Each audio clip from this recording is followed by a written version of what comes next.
On the outskirts of Millbrook Valley stands a weathered farmhouse that whispers stories of better days. Its peeling paint and creaking porch belie a secret that would change two lives forever.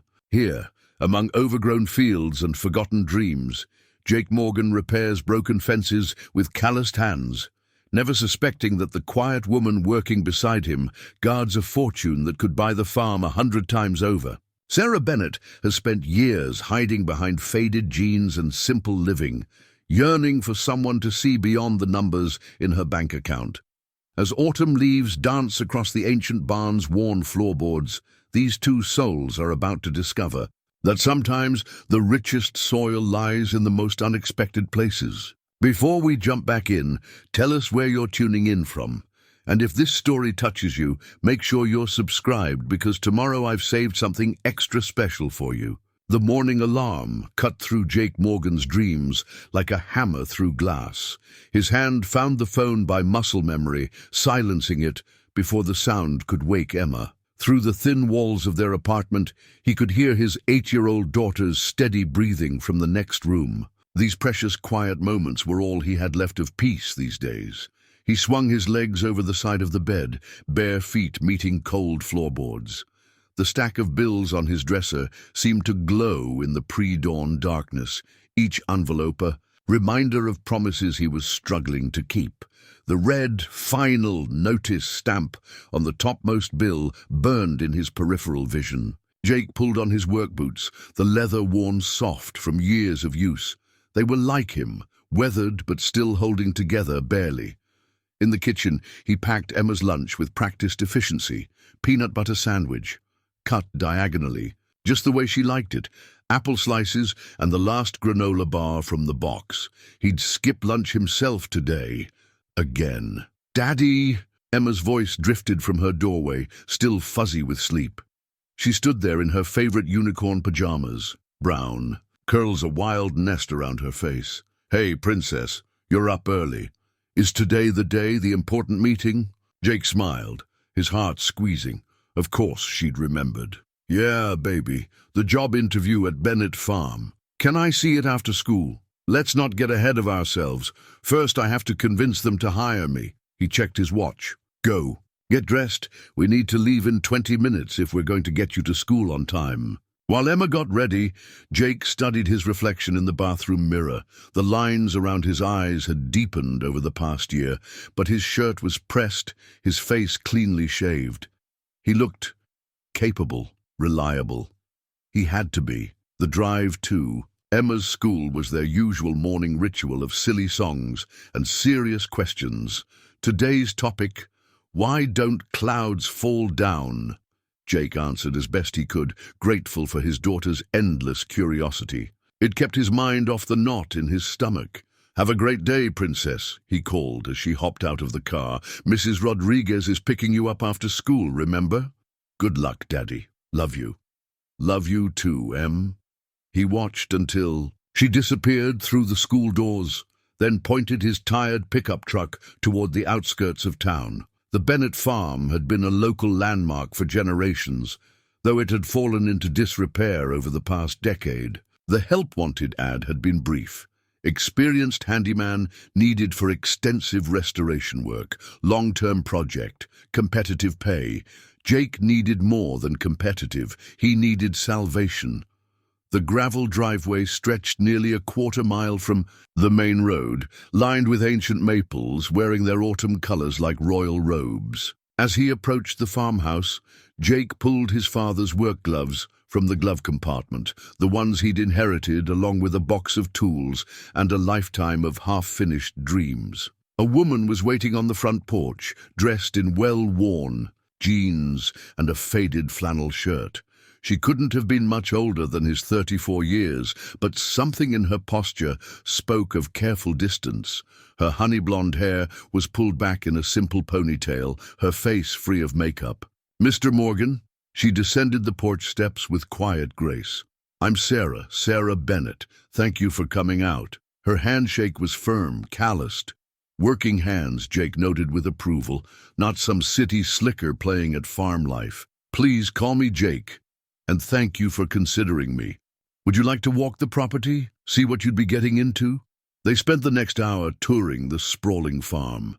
Sarah pointed out every crucial repair: the sagging roof over the east wing, the compromised foundation of the old barn, the irrigation system that hadn't worked properly in years.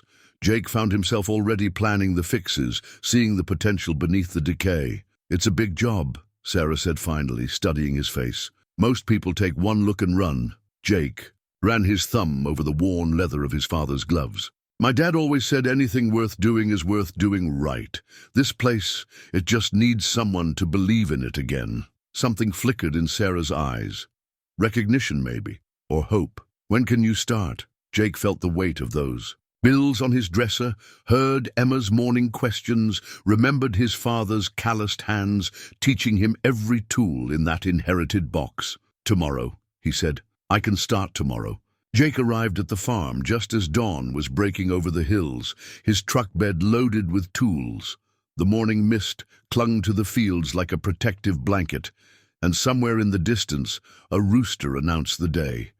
He smiled, remembering Emma's parting gift, a crayon bright card declaring him the best dad ever, complete with a drawing of him wearing what appeared to be a superhero cape.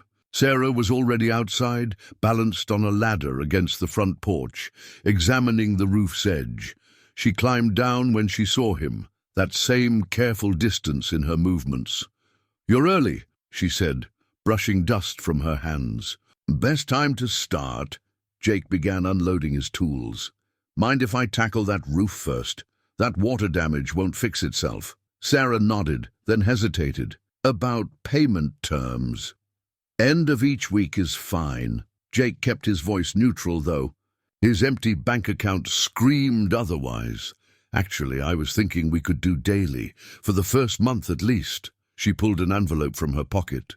"And an advance to cover materials." Jake stared at the envelope, pride warring with necessity. "That's not standard procedure," Sarah cut in smoothly. "For a project this size." He thought of Emma's growing feet, the empty kitchen cabinets. "Thank you. That's helpful." They settled into an easy rhythm as the morning progressed. Jake worked on the roof, while Sarah cleared years of debris from the garden beds below. Occasionally, she'd ask his opinion on some aspect of the restoration, her questions revealing both knowledge and genuine curiosity. Around mid-morning, Jake noticed she'd disappeared inside. He was about to break for water when she emerged with 2 thermoses and a paper bag. "You forgot lunch," she said simply, setting them on the porch rail. "You didn't have to. Can't have my handyman falling off the roof from hunger." A ghost of a smile crossed her face. "It's just sandwiches." The food was simple but good. Fresh bread, real turkey, crisp lettuce. Jake couldn't remember the last time he'd eaten a lunch he hadn't made himself. "My daughter Emma," he found himself saying. "She's convinced this place is magical, keeps asking to visit." Sarah's hands stilled on her thermos. "How old is she?" 8, going on 30 some days. He smiled. "She's already planning a garden in our apartment, 2 tomato plants in the window. They're not doing great, but she won't give up. She sounds determined. Gets that from her mother." Jake's voice softened. "Rebecca would have loved this place." Sarah was quiet for a moment. "Would have? Car accident. 3 years ago." Jake surprised himself by adding, "Some days I think Emma's the only thing keeping me going." Sarah nodded, her eyes distant. "My parents died when I was 22. Car accident, too." She gave a small, sad laugh. "Funny how life gives us these things in common." The moment hung between them, fragile as spider silk. Then Sarah straightened, professional mask sliding back into place. "The garden beds. If Emma's interested in plants, she'd be welcome to help. When you bring her by." Jake studied her face, sensing there was more to the offer than simple kindness. She'd love that. The afternoon passed in comfortable silence, broken only by the rhythmic sound of Jake's hammer and the rustle of Sarah clearing weeds. By sunset, the roof was patched and the first garden bed was ready for planting.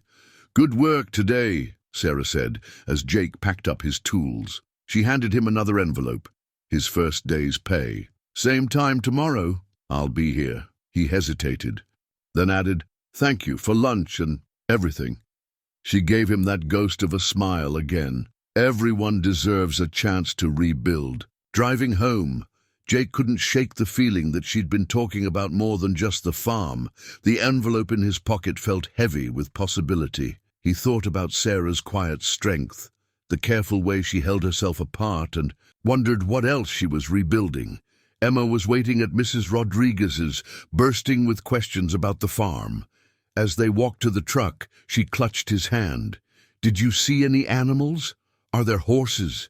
Can I really come see it?" Jake lifted her into the cab, remembering Sarah's offer. "Actually, Princess, how would you like to help plant a garden?" Emma's squeal of delight echoed down the street. Jake laughed, feeling lighter than he had in months. Sometimes, he thought, hope comes in the simplest packages: a daughter's joy, a day's honest work, and the promise of seeds taking root in freshly turned soil. The old farm ledger nearly crumbled in Jake's hands as he lifted it from the back of a dusty cabinet. He'd been clearing out the farm office, a task Sarah had been oddly hesitant about, when he found it tucked behind decades of paperwork. The leather cover bore an embossed date, 1950. "I see you found Herbert Bennett's legacy." Jake turned to find Sarah in the doorway, her expression unreadable. She crossed the room and gently took the ledger, handling it with the care one might give a precious artifact. "Your grandfather?" Jake asked. Sarah's fingers traced the embossing. "Great-grandfather. He built this place from nothing." She opened the ledger, revealing neat columns of handwritten figures. Back then, this farm fed half the county. Jake watched as she turned the pages, noting how her professional distance softened when she spoke of family. What happened? Progress. Larger farms, bigger operations. Then my parents. She closed the book carefully. "Things change. They don't have to stay changed," Jake said quietly. Sarah met his eyes for a long moment before setting the ledger on the desk. "Tell me about your father. You mentioned he taught you everything you know." "Dad was—" Jake smiled, remembering. "He could fix anything. Had this saying, 'Every broken thing has a story.' Your job is to listen before you try to fix it." He ran a hand along the office's wood paneling. "This place has stories everywhere." "Like what?" Jake pointed to a series of marks on the doorframe. Height measurements, different dates, different kids growing up. He moved to the window. "These wavy glass panes, they're original. You can see the imperfections where they were hand-blown." His fingers found a carved initial in the sill. "HB. Herbert Bennett himself, maybe." Sarah's eyes widened. "I never noticed. Dad would have loved this place, all this history, just waiting to be preserved." A comfortable silence fell between them, broken by the sound of tires on gravel. Emma's excited voice drifted through the window as Mrs. Rodriguez dropped her off. "Ready to meet your new gardener?" Jake asked. Sarah smoothed her shirt, suddenly nervous. "I should have cleaned up the garden beds more." "Trust me, Emma won't care. She's just excited about the possibilities." They walked out to find Emma, spinning in circles on the front lawn, her backpack forgotten by the steps. She stopped when she saw them, suddenly shy. "Emma, this is Miss Bennett. She owns the farm." "Please," Sarah said, kneeling to Emma's level. "Call me Sarah." She pointed to the cleared garden bed. "I heard you're good with plants." Emma's shyness evaporated. "I have 2 tomatoes, but they're kind of sick. Dad says it's because our apartment doesn't get enough sun. But I keep trying, and I read 3 books about gardening from the library. And did you know that some plants like to grow together? Like tomatoes and basil, they're best friends." Sarah listened intently as Emma rattled off more gardening facts, her usual reserve melting in the face of such enthusiasm. "Would you like to help me plan what to plant?" "Can I, really?" "Of course. In fact—" Sarah disappeared into the house, returning with a worn notebook. "This was my mother's garden journal. It has all her notes about what grows best here." Emma accepted the notebook with reverence. "Can I read it?" "Better than that. You can add to it. Write down everything we learned together." Jake watched the exchange with a warmth spreading in his chest. He'd seen Emma bounce back from so much, but this was different. This was her lighting up from within. Later, as Emma explored the garden beds with Sarah's mother's journal clutched to her chest, Sarah moved to stand beside Jake. "She's remarkable," Sarah said softly. "She makes it easy to keep going, even when things get tough." Jake hesitated, then added, "Rebecca, her mother, she used to say Emma had enough hope for all of us." Sarah watched Emma measuring the garden beds with careful steps. "Sometimes hope is all we need to start over." "Is that what you're doing here? Starting over?" The question seemed to catch Sarah off guard. She opened her mouth to respond, but Emma called out excitedly, "Dad, Sarah, look what I found."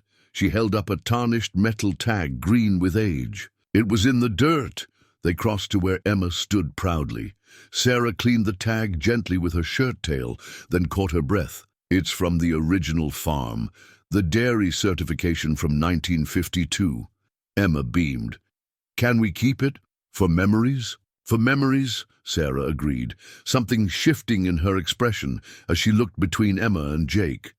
"And maybe for inspiration." As the sun began to set, casting long shadows across the repaired porch, Jake realized that somehow, without him noticing, the farm had begun to feel less like a job and more like a possibility, a chance not just to rebuild something old, but to grow something new. The old farmall tractor squatted in the back of the barn like a sleeping giant.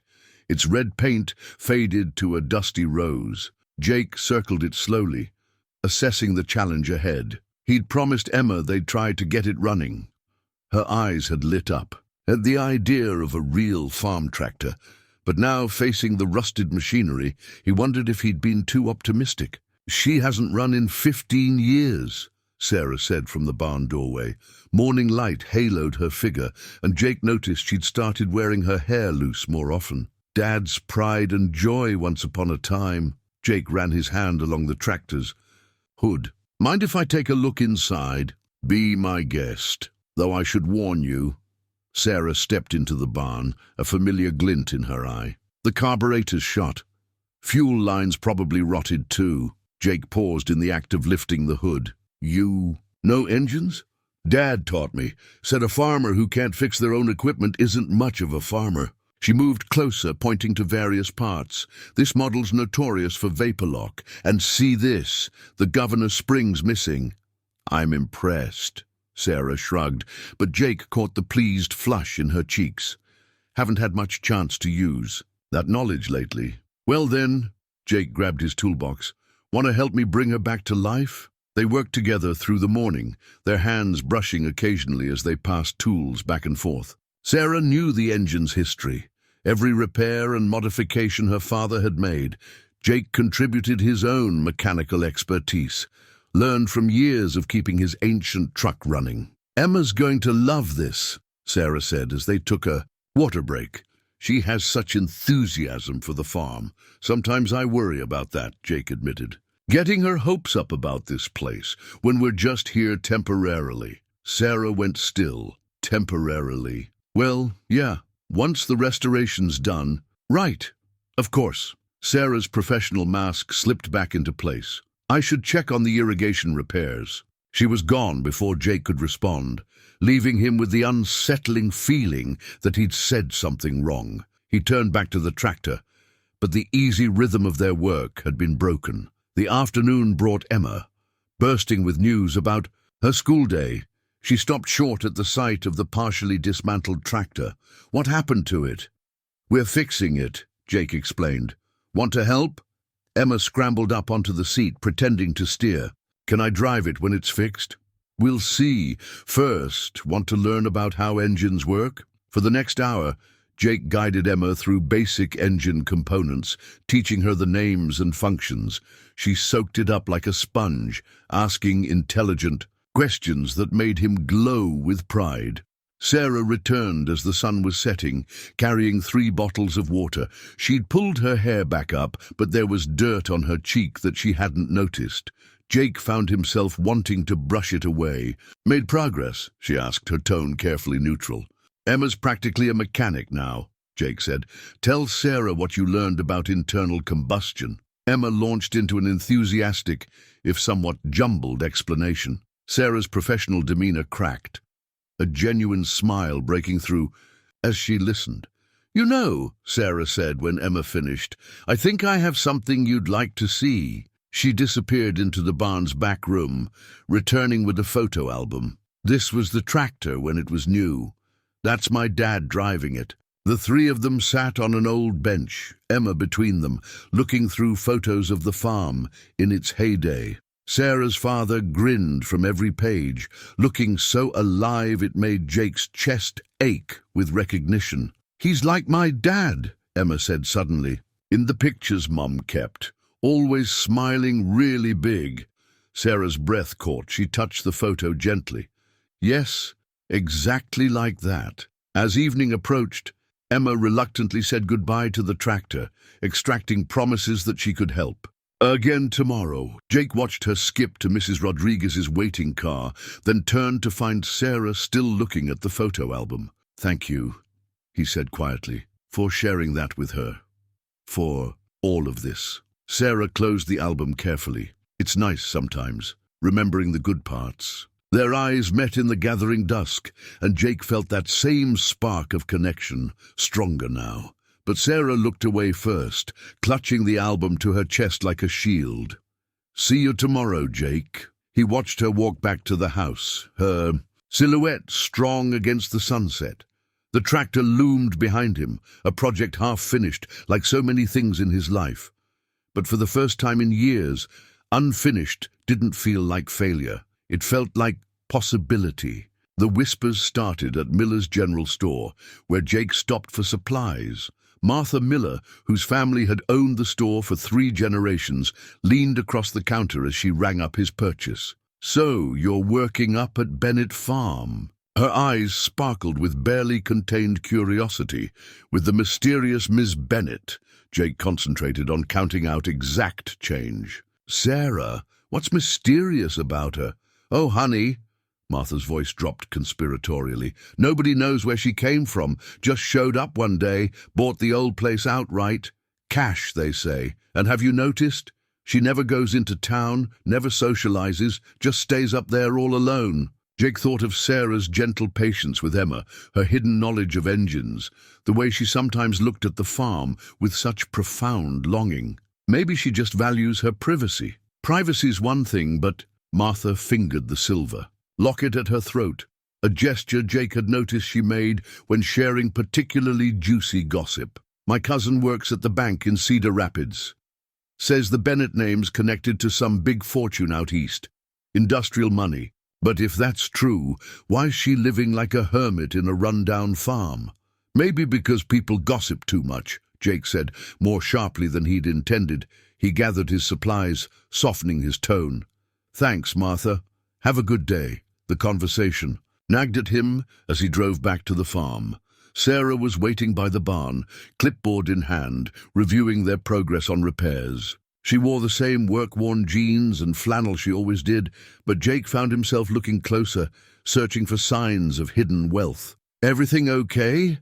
Sarah asked, noticing his scrutiny. "You seem distracted." Jake shook his head. "Just town talk." "Ah." A shadow crossed her face. "Martha Miller's latest theories about the mysterious recluse. You know about that?" Sarah touched something at her neck.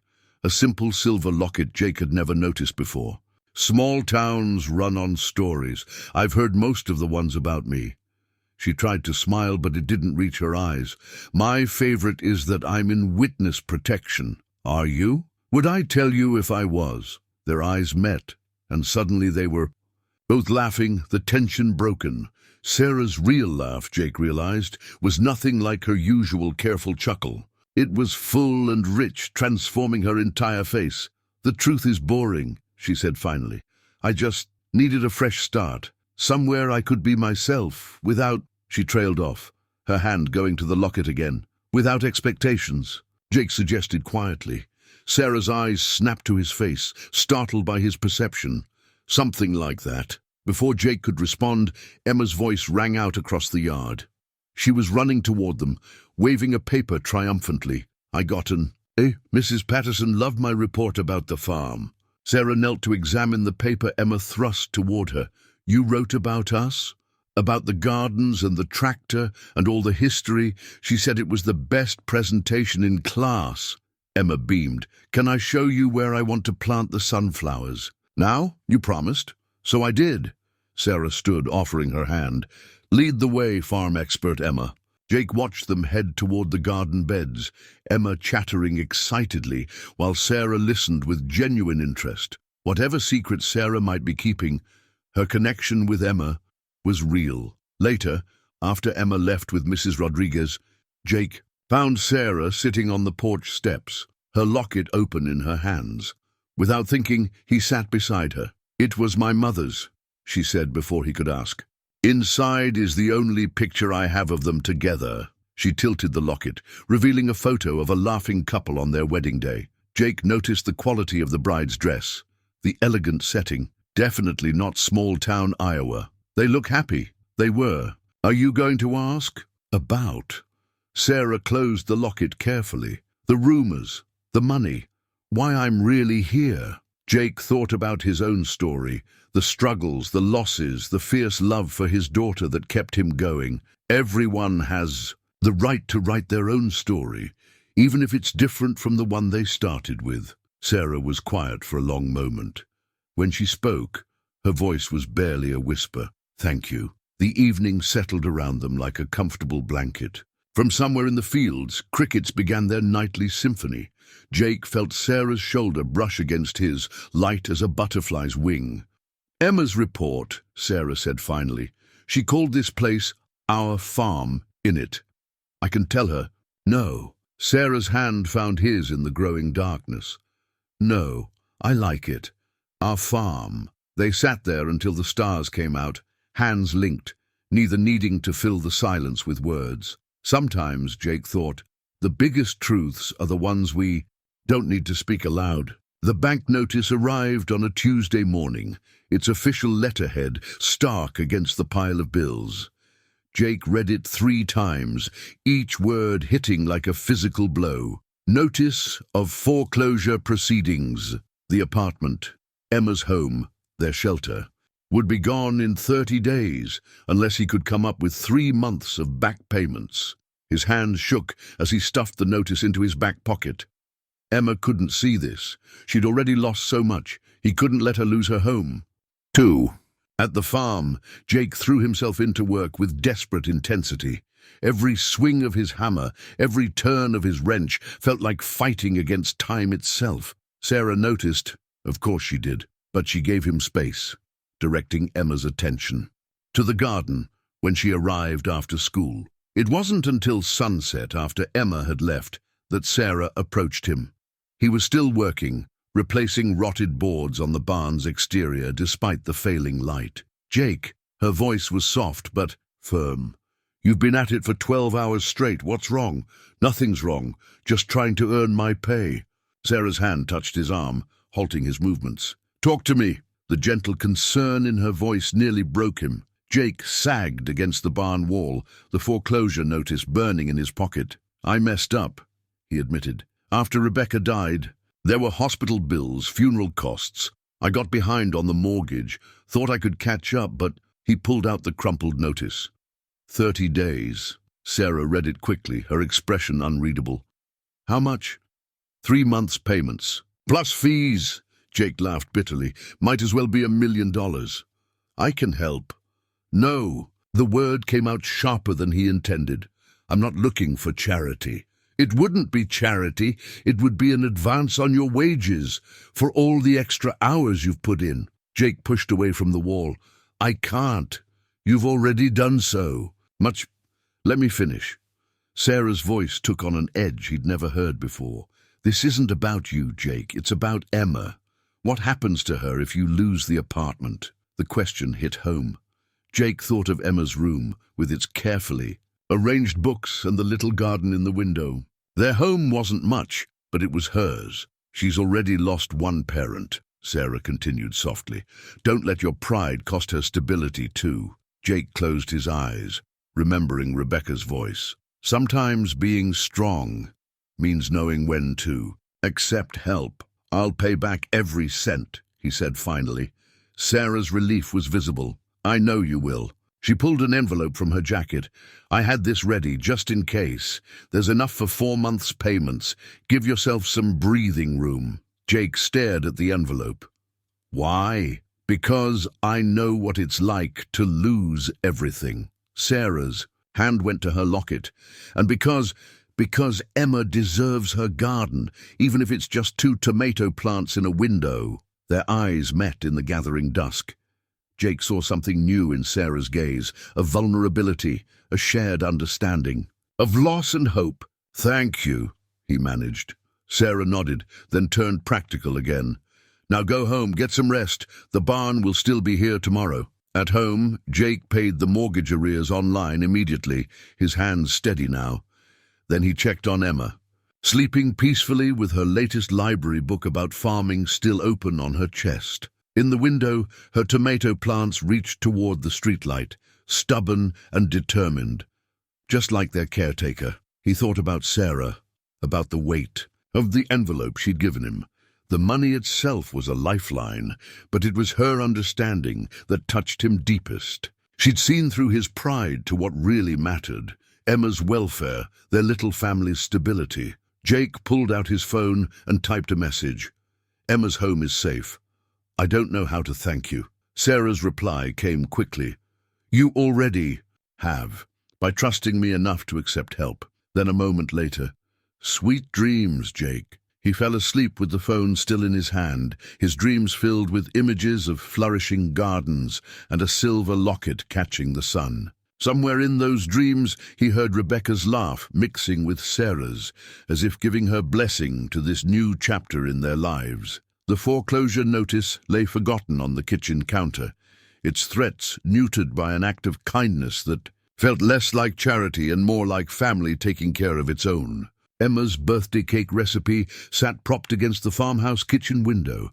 Sarah's brow furrowed in concentration as she measured flour for the 3rd time. She'd never baked anything from scratch before, but Jake had mentioned it was a tradition. Rebecca had always made Emma's birthday cake herself. "You really don't have to do this," Jake said from the doorway, trying not to smile at the smudge of flour on Sarah's cheek. "I want to." Sarah checked the recipe again. "Though I'm starting to think rocket science might be easier." Jake moved beside her, gently taking the measuring cup. "Here, let me show you the trick Mom taught Rebecca." He demonstrated how to level the flour with the back of a knife. "See? Perfect measure every time." They worked together in comfortable synchronization, Jake guiding Sarah through each step. The kitchen filled with the warmth of preheating ovens and something else, something that felt remarkably like home. "Dad! Sarah!" Emma's voice carried from outside. "The sunflowers are blooming." "Perfect timing," Sarah whispered.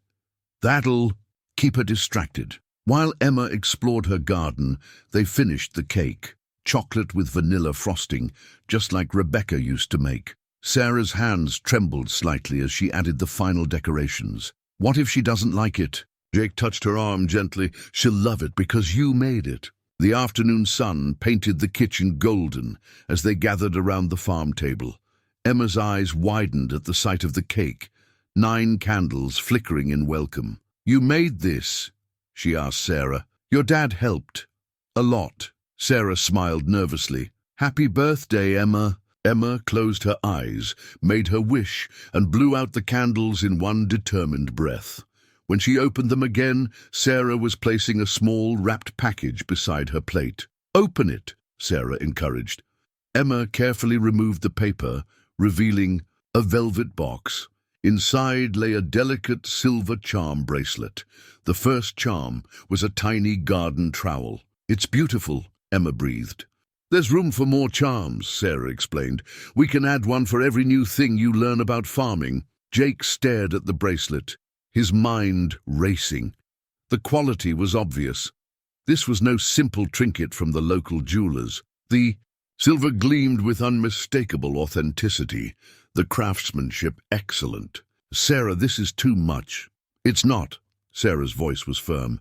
"Every farmer needs their tools, right, Emma?" Emma was already fastening it around her wrist. "Look, Dad, it's perfect." Jake watched his daughter's joy war with his growing unease. The bracelet, the mortgage money, Sarah's careful avoidance of town. Martha Miller's gossip echoed in his mind.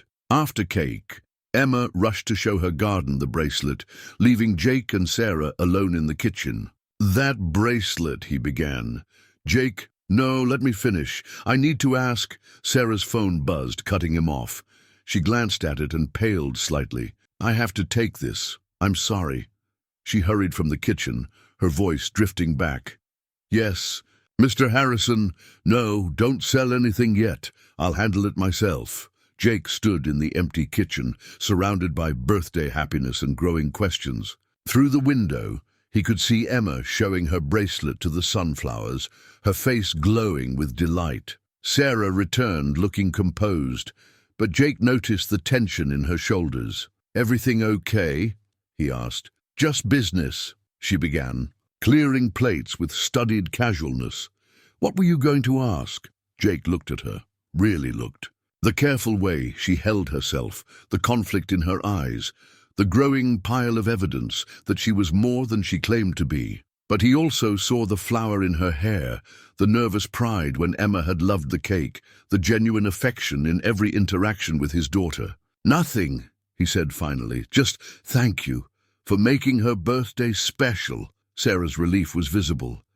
"She makes it easy. Emma has a way of making everything brighter. Like her mother," Jake said softly. "Like her father, too." Their eyes met over the dishes, and Jake felt that familiar warmth spread through his chest. Whatever Sarah's secrets were, they could wait. Today was for celebrating Emma, for chocolate cake and silver charms, for the simple joy of being together. But later, alone in his apartment, Jake found himself researching the bracelet's maker, a prestigious jeweler in New York. The price range made his head spin. The mystery of Sarah Bennett deepened, but so did his certainty that there was more to her story than mere wealth could explain. The email from Emma's school appeared innocent enough, but its contents made Jake's coffee go cold in his hand. "We are pleased to announce a generous anonymous donation to our STEM program, enabling the creation of a new greenhouse and garden. Education Center." He scrolled through the details: state-of-the-art equipment, master gardener instructors, and a special mention of Emma Morgan's inspiring presentation about traditional farming techniques, as partial inspiration for the project. Anonymous, just like the mysterious check that had appeared to cover Emma's overdue lunch account, just like the sudden funding for her class's field trip to the botanical gardens. Jake set his phone down and looked around his kitchen. The mortgage was current now, thanks to Sarah's advance. Emma's new backpack, a replacement for her worn-out one, had appeared as a spare. Sarah had lying around. Each incident seemed innocent enough alone, but together. At the farm that morning, Sarah was teaching Emma about crop rotation, using colored markers to draw patterns in a notebook. "Morning," Jake called, trying to keep his voice normal. "Emma, could you check on the tomato seedlings? They might need water." Once Emma was out of earshot, Jake turned to Sarah. "Interesting email from the school today." Sarah's hands stilled on the notebook. "Oh, a greenhouse program. Anonymous donor." He watched her face carefully. Funny timing right after Emma's presentation. "Jake, the lunch account too, the field trip." His voice was low, controlled. "How long have you been watching us, planning this?" Sarah stood, arms crossed protectively. "It's not what you think." "Then explain it, because from where I'm standing, it looks like you're playing fairy godmother to my daughter without bothering to consult her father." "I was trying to help." "By going behind my back? By what, buying her affection?" The moment the words left his mouth, Jake knew he'd gone too far. Sarah's face went white. "Is that really what you think of me?" Her voice trembled. "That I'm trying to buy Emma's love?" Before Jake could respond, Emma's voice rang out from the garden. "Dad, Sarah! The first tomatoes are turning red." Sarah composed herself with visible effort. "You should go see. It's her first real harvest." "Sarah, we'll talk later." She gathered the notebook, her movements precise. "When we're both calmer." Jake found Emma cradling a small tomato in her hands, like it was made of gold. Her charm bracelet caught the morning light as she pointed out the changing colors. "Can we make a salad with it?" "When it's ready?" Emma's eyes shone. "Sarah showed me how to tell when they're perfect for picking." Jake's anger deflated. Every interaction he'd witnessed between Sarah and Emma had been genuine, full of real affection and shared excitement. Whatever Sarah's motives for the donations, using Emma hadn't been one of them. He found Sarah in the barn, methodically organizing tools that were already perfectly arranged. "I'm sorry," he said quietly. "What I said about buying affection, that was wrong." Sarah kept her back to him. "Did you know Emma's been struggling in science class? Not because she doesn't understand, but because they don't have proper equipment for hands-on learning. She's a tactile learner, Jake. Like you, like her mother," Jake finished softly. Sarah turned finally, her eyes bright with unshed tears. "I have money, more than I need. When I see a way to help, to make things better, especially for a child who reminds me so much of myself at that age. Is that so wrong?" "No," Jake moved closer. "But you could have told me. Would you have let me?" The question hung between them.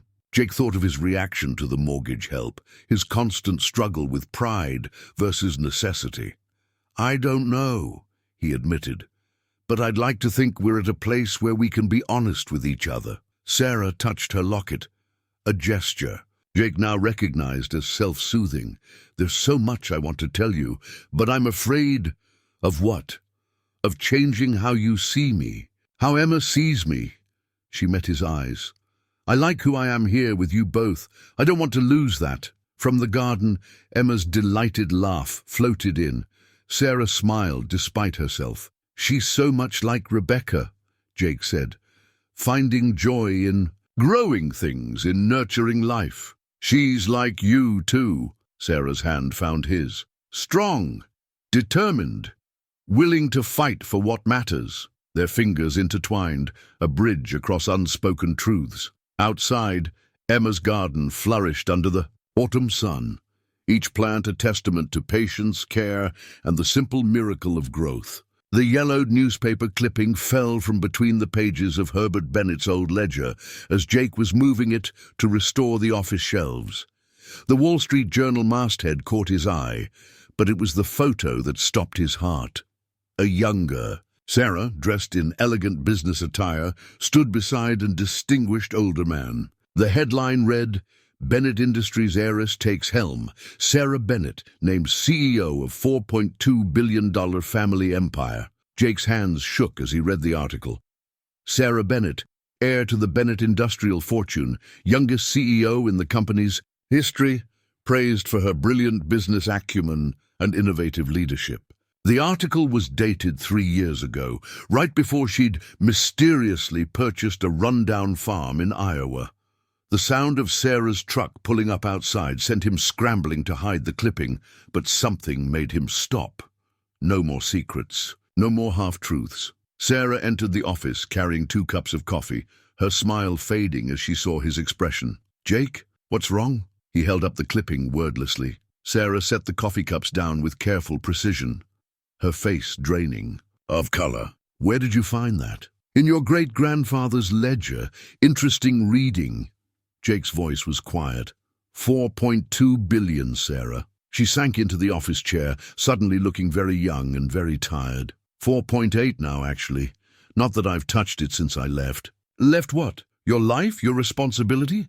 The words came out harsher than he intended. "My cage," Sarah's voice cracked. "Do you know what it's like?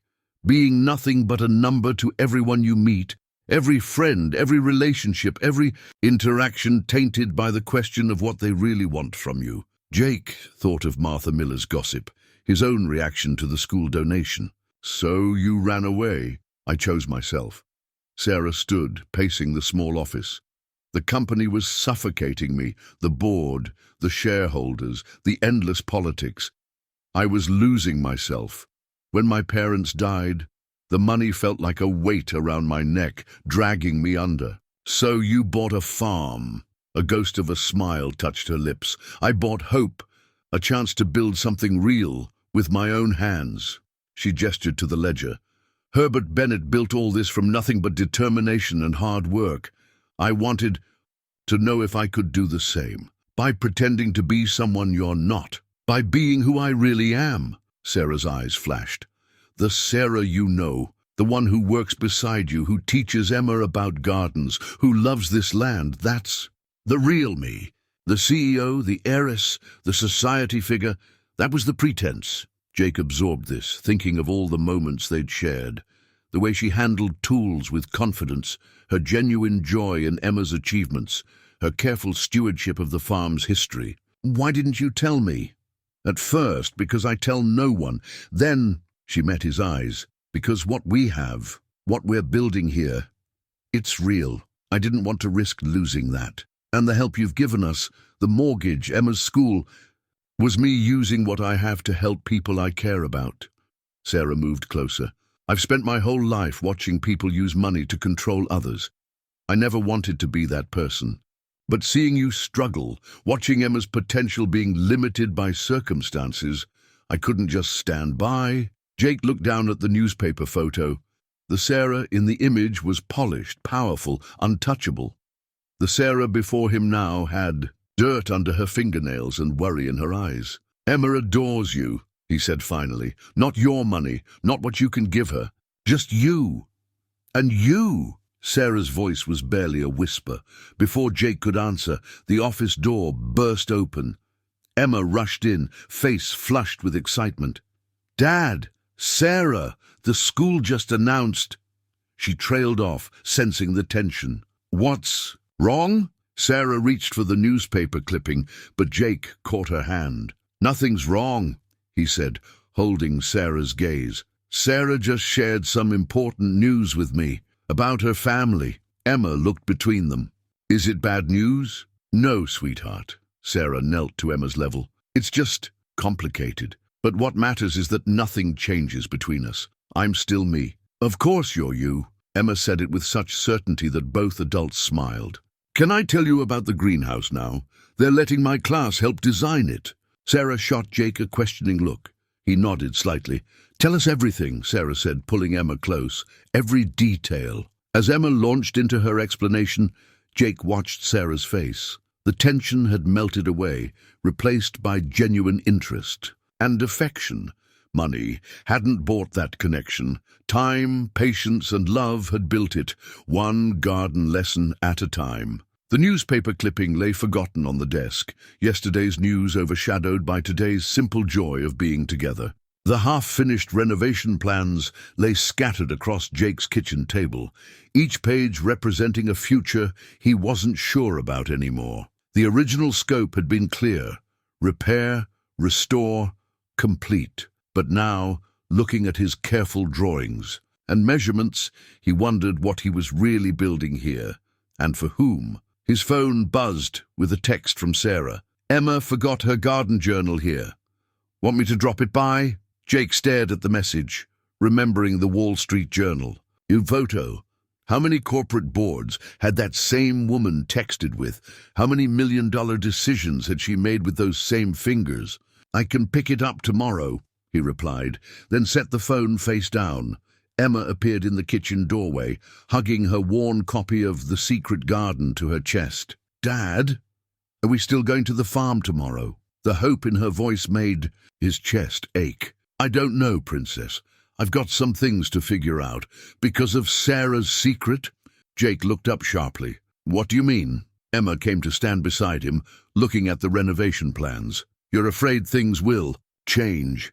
Like when Mom died and everything changed. Sometimes his daughter's perception took his breath away." "Emma, but Sarah's still Sarah," Emma continued, tracing the drawing of the barn with her finger.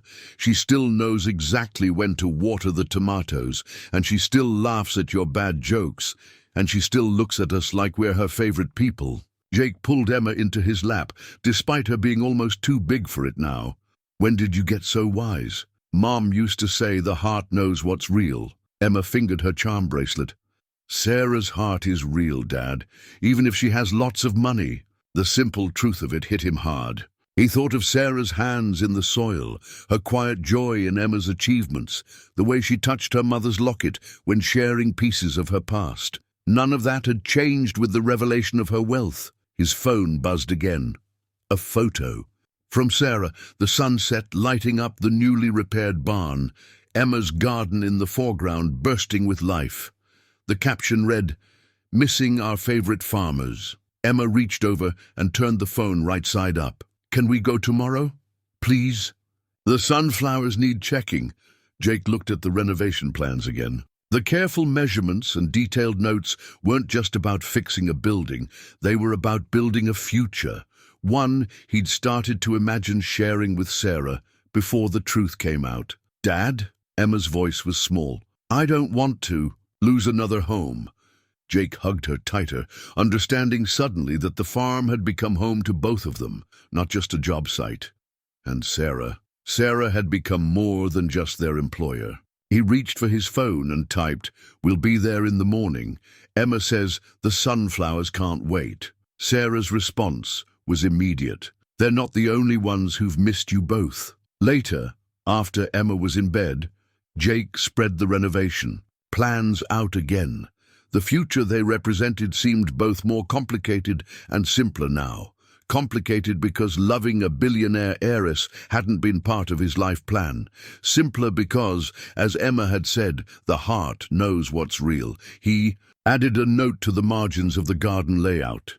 Expanded children's section, Emma's design. Then, after a moment's hesitation, he sketched in a small sitting area near the herb garden, remembering how Sarah loved to watch the sunset from that spot. The plans were still incomplete, the future still uncertain, but maybe that was okay.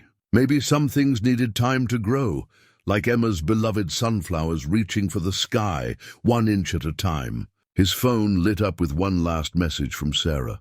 "The farm feels empty without you both here." Jake looked at the renovation plans, at his daughter's beloved book left on the table, at the photo of the sunset-lit barn. Everything that mattered, most in his life, had started as something broken being carefully, lovingly rebuilt. "We'll be home soon," he typed back, and found that he meant every word. The storm came without warning, a late autumn tempest that turned the afternoon sky an ominous green. Jake was checking the barn's new support beams when he heard it, a sound like a freight train bearing down on them. "Sarah!" he shouted over the rising wind. "Get Emma inside!" Through the rain, he saw them running from the garden, Sarah's arm protective around Emma's shoulders as they raced for the farmhouse. Thunder cracked overhead like artillery fire. The barn door slammed in the wind, and Jake's heart stopped. The restoration wasn't complete. The new crossbeams weren't fully secured. If the structure shifted now, he fought his way through the gale to the barn entrance. Inside, the massive space groaned like a living thing. Rain poured through gaps in the roof they hadn't yet repaired, and the wind found every weakness in the ancient walls. "Jake!" Sarah appeared in the doorway, rain-soaked and determined. "Emma's safe inside. What do you need?" "The support beam." "It's not braced." He pointed to where the massive timber was starting to shift. "If it goes, the whole roof could come down." Sarah was already moving, grabbing rope from the wall. Together, they fought to secure the beam, their hands meeting on the wet hemp as they pulled against the storm's fury. "Like this!" Sarah called, looping the rope exactly as he'd taught her months ago. "Perfect! Now the other side." They worked in seamless coordination, anticipating each other's movements, communicating through gesture and shared understanding. The wind howled its fury, but the beam held. A horrible cracking sound split the air. Jake looked up to see a section of the old roof starting to peel away. "Sarah, get out! It's not safe." "I'm not leaving you." She was already climbing the ladder to the hayloft, tool belt slung over her shoulder. "Tell me what to do." Through the storm's chaos, Jake felt a surge of something powerful: pride, admiration, love. This was Sarah Bennett, billionaire CEO, scaling a ladder in a hurricane to save a barn. No, he corrected himself, this was just Sarah, the woman who'd learned every repair alongside him, who'd rather work with her hands than sit in a boardroom. They battled the storm together, securing what they could, their bodies in constant motion. When a piece of debris nearly hit Sarah, Jake pulled her close, instinctively. She fit against him perfectly, both of them breathing hard. "You okay?" "Never better," she said, and despite everything, she was smiling. The storm raged for another hour before finally moving on, leaving them exhausted but triumphant. The barn had sustained damage, but the core structure, their months of work, had held. They stood in the doorway, surveying the aftermath. Sarah's hair had come loose from its ponytail, and there was dirt streaked across her cheek. Jake had never seen anything more beautiful. "Sarah, about everything, about who you are." "Who I am," she interrupted, "is someone who just helped save this barn, who loves this farm, who—" She stopped, touching her locket with trembling fingers. "Who what?" "Who loves this life, here, with you and Emma." She met his eyes. "The money, the company, that's what I have, not who I am. Today proved that more than anything." Jake looked at her, really looked. Gone was any trace of the polished CEO from the newspaper photo. This was his Sarah, with mud on her boots and determination in her eyes. The woman who'd learned to bake for Emma's birthday, who knew every tool in his father's box by name now, who'd fought beside him to save their barn. Their barn. The thought hit him with startling clarity. "I was afraid," he admitted. "Not of your money, but of losing. The real you. You're the only one who's ever seen the real me." She stepped closer. "You and Emma, you never wanted anything except me, just Sarah." From the farmhouse, Emma's voice carried across the yard. "Dad! Sarah! Come look! There's a rainbow!" They turned to see Emma on the porch, pointing at the sky where, indeed, colors arched across the clearing sky. Without discussion, they linked hands and walked toward her. "The barn okay?" Emma asked as they approached. "It's still standing?" Jake said, "We make a good team." "The best," Sarah agreed softly. They stood together on the porch, watching the rainbow brighten against the retreating storm clouds.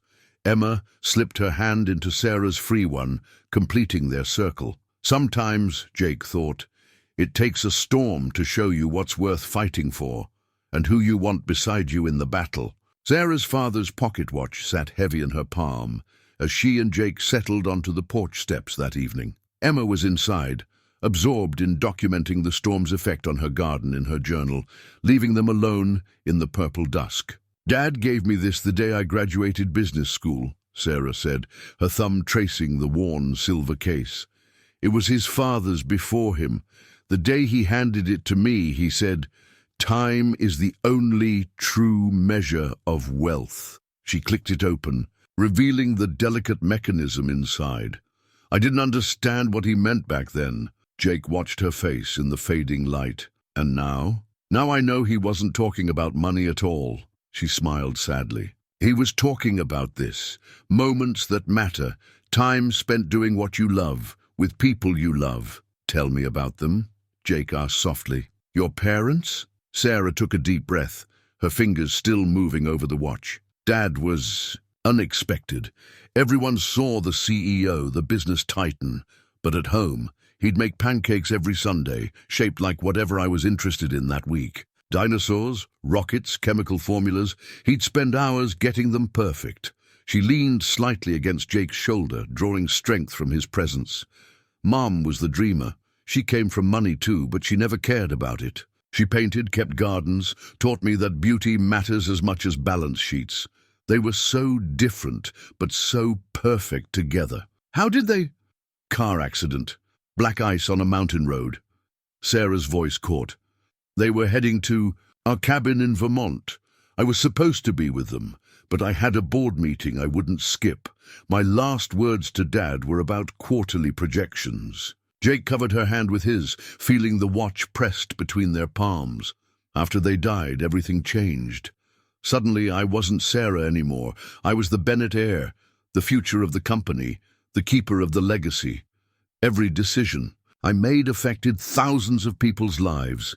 Every relationship came with agenda items attached." She turned to face him. "You want to know why I bought this farm? The day I signed the papers, the realtor asked me what I planned to do with it. For the first time in years, I could say I don't know, and it felt wonderful. No business plan, no strategic objectives, just possibility. And now, Jake's voice was gentle. What do you want now? Sarah looked out over the farm where the setting sun painted everything in gold. I want this. The quiet mornings, the honest work, the joy of building something real. I want Emma's excitement over every new bloom in her garden. I want, she met his eyes, I want you, the way you see me, not my bank account, the way you taught me to use every tool in that box, never doubting I could learn. The way you love with your whole heart, even after loss. Jake thought of his own journey, the struggles after Rebecca's death, the fear of opening his heart again, the unexpected way Sarah and the farm had healed them both. My dad left me his tools, he said. It wasn't much, compared to, he gestured at the watch. But he taught me the same lesson yours did, that real wealth isn't in what you have, it's in what you build, who you build it with. Jake, Sarah's voice wavered, I need you to know something. The company, the board, they want me back. There's pressure to resume my role, to be the Sarah Bennett they need me to be. What do you want to be? She opened the watch again, studying the steady movement of its hands. I want to be the Sarah who knows how to fix a tractor, who can bake a birthday cake even if it takes 3 tries, who's helping raise a remarkable little girl to believe in growing things. She closed the watch with a decisive click. I want to be this Sarah, your Sarah. Then be her. Jake tucked a strand of hair behind her ear. The rest is just details. Big details. Complicated ones. So we'll figure them out together, he smiled. I'm pretty good at fixing complicated things, remember? Sarah laughed softly, the sound mixing with the evening cricket song.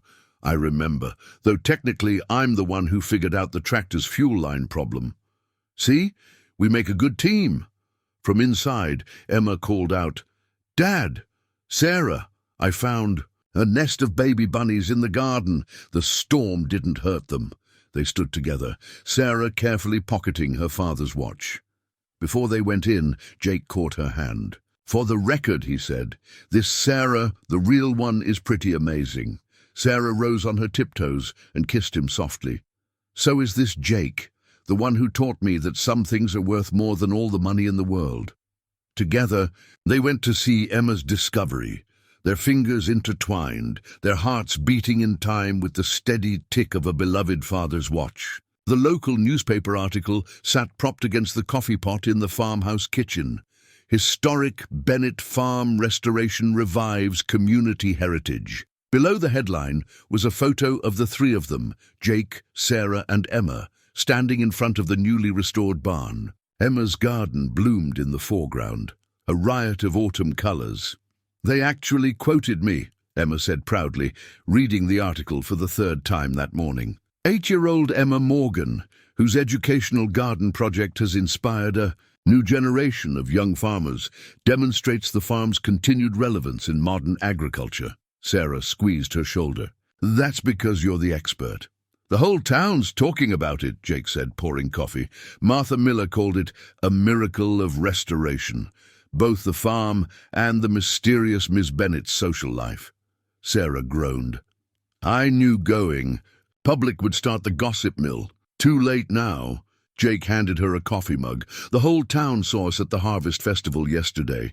The festival had been Emma's idea, a celebration of the farm's restoration and her school garden project's success. What had started as a small gathering had grown into a community event, with half the town turning out to tour the restored buildings and gardens. Sarah had been nervous about the public attention, but seeing the joy on Emma's face as she led tours of her garden made it worthwhile.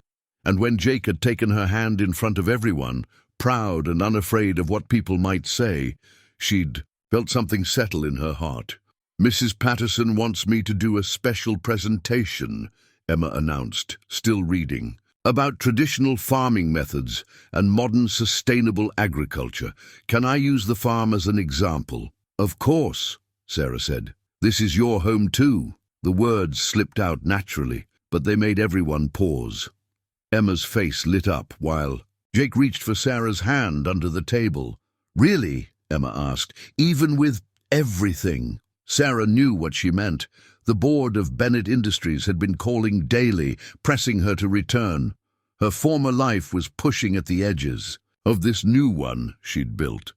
"Really?" Sarah met Jake's eyes, drawing strength from his steady gaze. "I've made my choice. The company can run without me.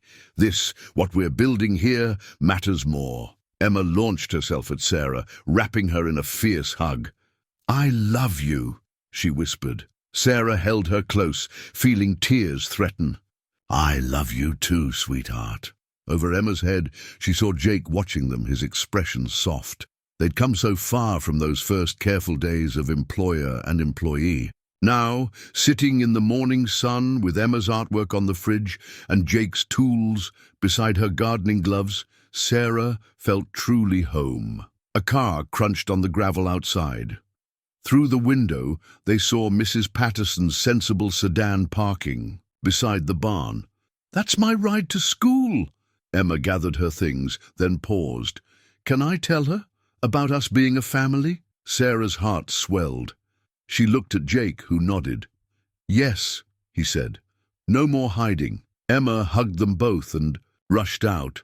Through the window, they watched her chattering excitedly to her teacher, gesturing at the farm and her garden. "You're sure about this?" Jake asked quietly. "Going public means the press will eventually find out who you really are." Sarah touched her father's watch in her pocket. "Let them. I'm not ashamed of my past. But this is my future." She turned to him. "Our future, if you want it." Jake pulled her close. "I want it, all of it, the farm, the family we're building, every complicated, wonderful piece of it. Even the billions?" she teased. "Even those," he kissed her softly. "Though I'd rather have you with empty pockets than anyone else with full ones." Sarah melted into his embrace, thinking of how far they'd come. The article on the table spoke of restored buildings and preserved history. But the real restoration had been of their hearts. Jake learning to love again, Emma finding stability, Sarah discovering her true self. Outside, Emma's voice carried back to them. "And we're going to plant an entire butterfly garden next spring. Sarah says we can expand all the way to the old oak tree." Jake chuckled. "Sounds like we've got our work cut out for us." "Good thing we make such a great team," Sarah said. They stood together in the morning light, coffee cooling forgotten, simply holding each other. Through the window, the restored farm stretched out before them, no longer a hiding place, but a foundation for their future. The engagement ring nestled in Jake's old toolbox looked nothing like the massive diamonds featured in the society pages Sarah's family favored. He'd found it at an antique shop in Cedar Rapids. A delicate band with a small but perfect sapphire, reminiscent of the cornflowers that grew wild along the farm's fence lines. The worn velvet box spoke of history, of love that endured through generations. He was checking the ring one last time when Emma burst into his workshop, face flushed with agitation. "Dad, there's a fancy car coming up the drive, like really fancy." Jake's heart sank as he recognized the sleek black luxury vehicle approaching. Sarah had warned him her family wouldn't stay away forever. "Emma, go find Sarah. Tell her—" "No need." Sarah appeared in the doorway, her face tight. They called. "This morning, I was hoping to warn you, but—" A distinguished older couple emerged from the car. Sarah's aunt and uncle, Jake realized. The woman's critical gaze swept over the farm, lingering on the patches of newly painted barn wall. "Sarah, darling," her voice dripped artificial warmth. "We've been so worried. Aunt Caroline, Uncle Richard." Sarah's tone was perfectly polite, yet distant. "What brings you to Iowa?" "The board is concerned, dear." Caroline stepped carefully around a garden bed. "This little sabbatical of yours has gone on long enough. The company needs its CEO. The company has an excellent interim CEO. But the Bennett name is right here," Sarah interrupted, gesturing to the farm. "Where it started," Richard cleared his throat. "We've heard rumors about your involvement with the handyman." Jake felt Emma stiffen beside him. He squeezed her shoulder reassuringly. "Jake," Sarah said firmly. "His name is Jake. And yes, we're together." Caroline's perfectly maintained smile slipped. "Darling, think of your position. The press will love it." Sarah's voice took on a familiar steel. "Small-town restoration expert helps billionaire heiress rediscover her roots. They'll eat it up." "Sarah." "No." Sarah moved to stand beside Jake and Emma. "I've made my choice. The farm, this life, this family, this is what I want." "Family?" Caroline's gaze fell on Emma with calculated assessment.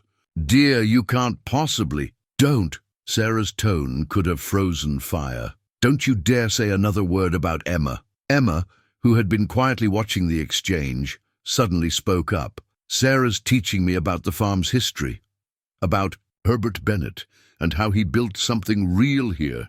Isn't that what family legacies are supposed to be about?" Caroline blinked, thrown off script by this small girl's clarity. "From the mouths of babes," Richard muttered. Sarah knelt to Emma's level. "That's exactly what legacies should be about. Building something real, something that lasts." Jake felt the ring box press against his leg from inside the toolbox. Everything he'd planned, the sunset proposal in Sarah's favorite garden spot, Emma's carefully rehearsed part in the surprise, seemed to fade in importance. What mattered was this moment, this choice. He reached into the toolbox. Speaking of building something real, he dropped to one knee, opening the worn velvet box. "Sarah Bennett, will you marry me? Here now, in front of everyone who needs to know exactly where you belong." Sarah's eyes filled with tears as she looked at the sapphire ring. "It's perfect," she whispered. Then louder, "Yes, 1,000 times, yes." Emma cheered as Jake slipped the ring onto Sarah's finger. Caroline made a choked sound. "But darling, what about the prenup?" Sarah laughed. "I'll sign whatever you want, because Jake's right. This is where I belong, with my family." "The board won't like it," Richard warned. "The board works for me, not the other way around." Sarah's voice was firm. "And I can run a company from anywhere, even a farm in Iowa." Emma tugged at Caroline's designer sleeve. "Would you like to see my garden? Sarah says I have Herbert Bennett's green thumb." Something in Caroline's expression softened as she looked at Emma's earnest face. "I would like that very much." As Emma led the stunning socialite toward her proud rows of vegetables, Jake pulled Sarah close. "Not exactly how I planned this," he murmured. "It was perfect." Sarah touched the sapphire. "Like this ring. Like you." Over by the garden, they could hear Emma explaining crop rotation to an increasingly fascinated Caroline. Some seeds, Jake thought, can grow in the most unexpected soil. The property deed lay on the farmhouse kitchen table between them, its crisp legal pages stark against the worn wood. Sarah watched Jake's face as he read, her engagement ring catching the morning light. "I don't understand," he said finally. "You want to put the farm in all our names." "Not just the farm." Sarah pulled out more documents. "I'm creating a trust. The farm, an education fund for Emma, provisions for our future together, all of it legally separated from the Bennett corporate holdings." Jake stared at the papers, his throat tight. "Sarah, I can't." "Yes, you can." She reached for his hand. "Because this isn't about money. It's about building something together as equals, as a family. But this much is a drop in the ocean compared to what you and Emma have given me." She squeezed his fingers. "Jake, when I came here, I was hiding. Now I'm choosing us, choosing this life, choosing to build something real together." Emma's voice drifted in from outside, where she was showing Caroline around her expanded garden. The older woman had stayed on after the proposal, surprisingly captivated by her great-niece-to-be. "Did you know," Emma was saying, "that Herbert Bennett used to grow prize-winning tomatoes right here? Sarah found his gardening notes in the attic." Jake smiled despite his inner turmoil. "She's quite the tour guide. She's quite the everything." Sarah moved closer. "Jake, I know your pride is struggling with this, but think about what my father—" Said about time being the only true wealth. This farm, our life here, it's not about the money. It's about securing our future, Emma's future, so we can focus on what really matters. Building something together, Jake echoed. Exactly. Sarah touched his cheek. You've never treated me differently because of my wealth. Don't start now. Through the window, they watched as Emma proudly showed Caroline her latest project, a butterfly garden designed entirely by herself. The elegant socialite was actually kneeling in the dirt, examining a chrysalis with genuine interest. She's going to need new shoes, Jake observed. Aunt Caroline, she has hundreds. Sarah grinned, but I think she might be learning what real value looks like.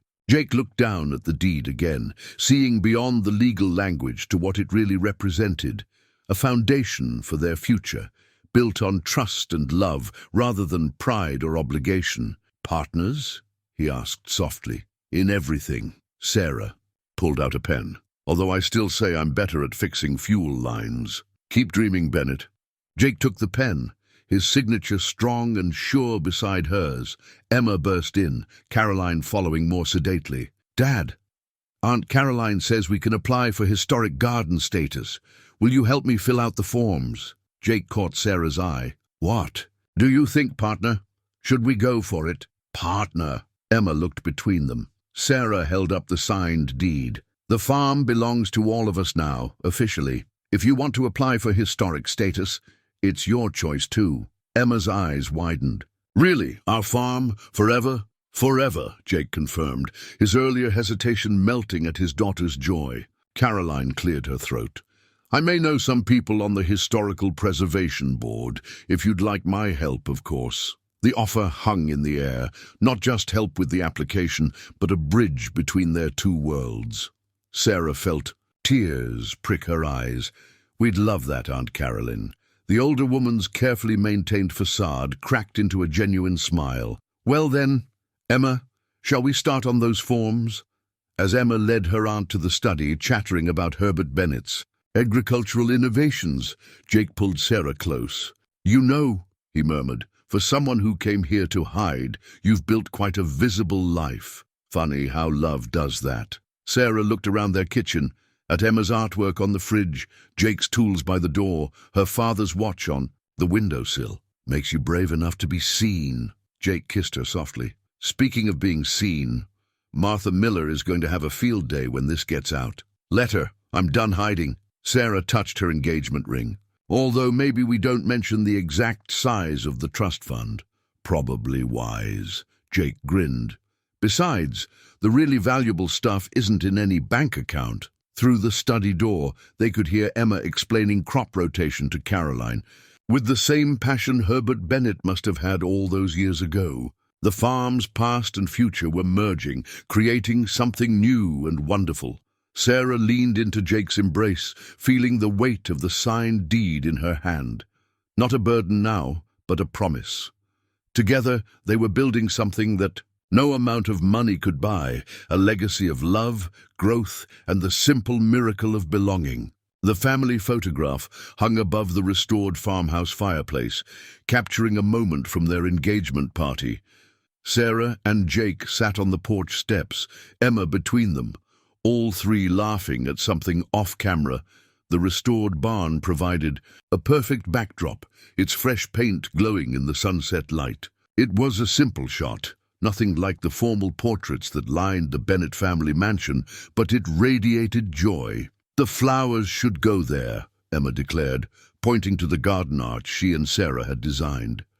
And Dad and Sarah will stand right where the sunflowers are tallest.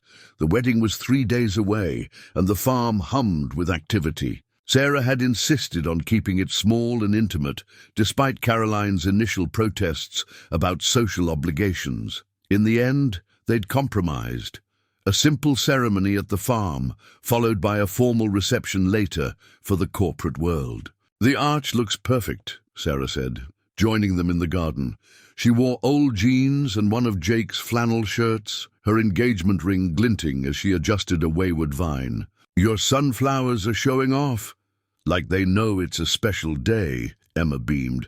Do you think Mom would have liked them? Sarah knelt beside her, sharing a look with Jake. They'd talked about this, about keeping Rebecca's memory alive while building their new family. "I think she would have loved them," Sarah said softly, "just like she would have loved seeing you become such an amazing gardener." Jake watched his two favorite people, his heart full. The past year had transformed them all. Emma blooming like her beloved flowers, Sarah finding her true self, Jake learning to open his heart again. "The photographer's here," Caroline called from the porch. She'd become a surprising ally in their plans, her event planning skills balanced by a new appreciation for simplicity. "Emma, shall we show her your special photo locations?" Emma rushed off excitedly, leaving Jake and Sarah alone in the garden. Sarah leaned into him, fitting perfectly against his side. "Having second thoughts?" he teased. "It's not too late to elope." "Never." Sarah touched the locket at her neck. A companion. Now to her father's watch. "This is exactly where I want to be." The locket held new photos now. Her parents on one side, and on the other a copy of the engagement party shot that hung above their fireplace. Past and present merged into a hopeful future. Inside the farmhouse, they could hear Emma giving the photographer her carefully prepared tour. "And this is where Dad taught Sarah how to fix the tractor, and over there is where we had our first family dinner, and wait until you see the garden." "She's got the whole story memorized," Jake smiled. "It's a good story." Sarah looked around at their transformed home. City girl runs away to farm, falls in love with handyman and his daughter, finds herself in the process. Don't forget the part where the handyman turns out to be pretty good at restoring more than just buildings. Sarah kissed him softly. "That's my favorite part." The sound of cars on the gravel drive announced the arrival of more wedding preparations. The local community had insisted on helping. Martha Miller was coordinating the food. Mrs. Patterson's class had made decorations, and even David from the feed store had contributed his secret recipe punch. "Sarah," Caroline called, "the florist needs your approval on the arrangements." "And Dad," Emma added, "Mrs. Miller wants to know where to set up the pie table." They shared one more quiet moment in their garden, surrounded by the life they'd built together. "Ready to face the chaos?" Jake asked. Sarah looked at their home, at Emma directing traffic with all the authority of a junior wedding planner, at Caroline somehow managing to make farm formal work as a design concept, at the community coming together to celebrate their love. "You know what?" She squeezed his hand. "I'm ready for everything." The engagement party photo caught the late afternoon light, the happy family it showed about to expand officially. But the truth was, they'd been a family long before papers were signed or rings exchanged. They'd built it slowly, carefully, with the same patience and dedication they'd used to restore the farm. Emma's voice carried across the yard. "And wait until you see where we're having the ceremony. It's where the sunflowers are tallest, because Sarah says they reach for the sky just like love reaches for our daughter." "The poet," Jake chuckled. "Our daughter," Sarah repeated softly, the words still new enough to bring tears to her eyes. Together, they walked through their garden to join the wedding preparations, their footsteps sure on the path they'd built with love, trust, and the courage to believe in new beginnings. The hand-painted mailbox at the end of the gravel drive read "The Morgan Bennetts" in Emma's careful lettering, decorated with twining sunflowers and butterflies.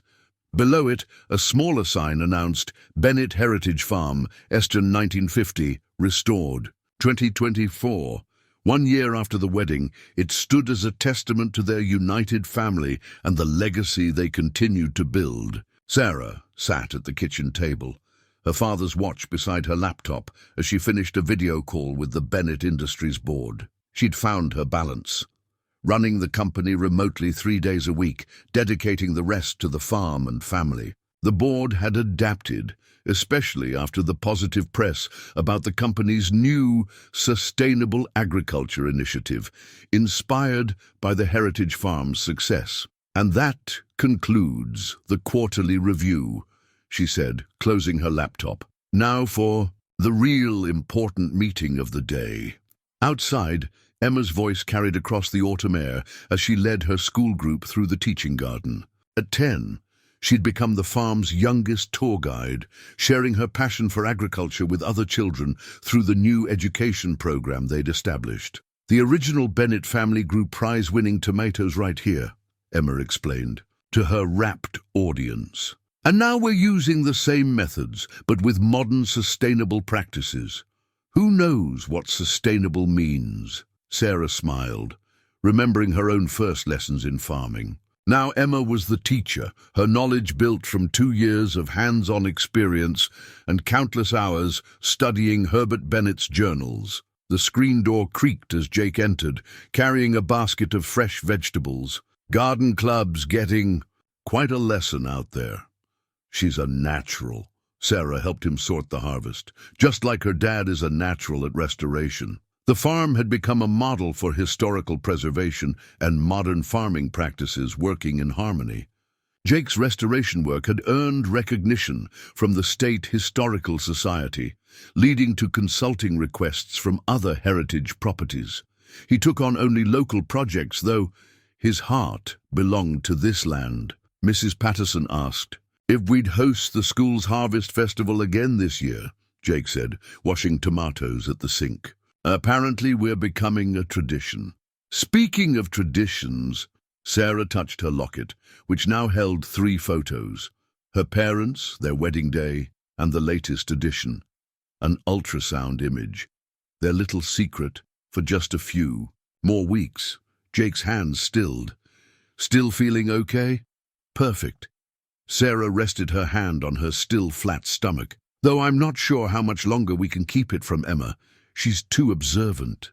Keep what from me? Emma burst into the kitchen, face flushed with excitement from her tour. Her charm bracelet jingled, now full of farming-themed charms, marking each milestone of their life together. Sarah and Jake exchanged a look. Well, Sarah began, how would you feel about being a big sister? Emma's eyes widened. Really, when? Is it a boy or girl? Can we plant a special garden for the baby? Will they love farming too? Slow down, sunshine, Jake laughed. One question at a time. Actually, Sarah said, we were thinking you could help us plan the nursery. Maybe design a little garden outside the window, like you have in yours. Emma launched herself at them both, creating a family hug that made Sarah's heart swell. Through the window, they could see her school group exploring the butterfly garden, Mrs. Patterson beaming with pride at her star student's success. Later, that evening, as the sun set behind the barn, the 3 of them sat on the porch steps, their favorite spot for family meetings. Emma was already sketching nursery garden plans, her ideas flowing as freely as the creek that ran through their property. What about a name? She asked suddenly. If it's a girl, can we name her after Mom? Jake hugged her close. What do you think, Sarah? Rebecca Morgan Bennett, Sarah said softly. It's perfect. And if it's a boy, Emma continued, we could name him Herbert after the first Bennett farmer. They laughed together. The sound, mixing with cricket song and the rustle of corn in the nearby fields. Sarah leaned against Jake, his arms strong around her shoulders, while Emma continued sketching between them. The mailbox caught the last rays of sunlight, its painted sunflowers glowing like real blooms. Sarah thought about the journey that had brought them here, from hiding to belonging, from brokenness to healing, from separate paths to one shared journey. Hey, Jake said softly, noticing her thoughtful expression. Penny for your thoughts? Sarah touched her father's watch, her engagement ring, her locket, the physical markers of past, present and future all linked together. Just thinking? About time, she said, and how sometimes running away can lead you right where you're meant to be. Emma looked up from her sketch. We're meant to be here, right? All of us? Yes, sweetheart. Sarah wrapped her free arm around Emma. This is exactly where we're meant to be. Above them, the first stars appeared in the darkening sky. The farm settled into its evening rhythm, cattle lowing softly in the distance, autumn leaves rustling their lullaby, the old house creaking its contentment. Here, in this moment, they were more than just a family. They were a story come full circle, a legacy renewed, a love that had grown from the richest soil of all, the heart's own truth.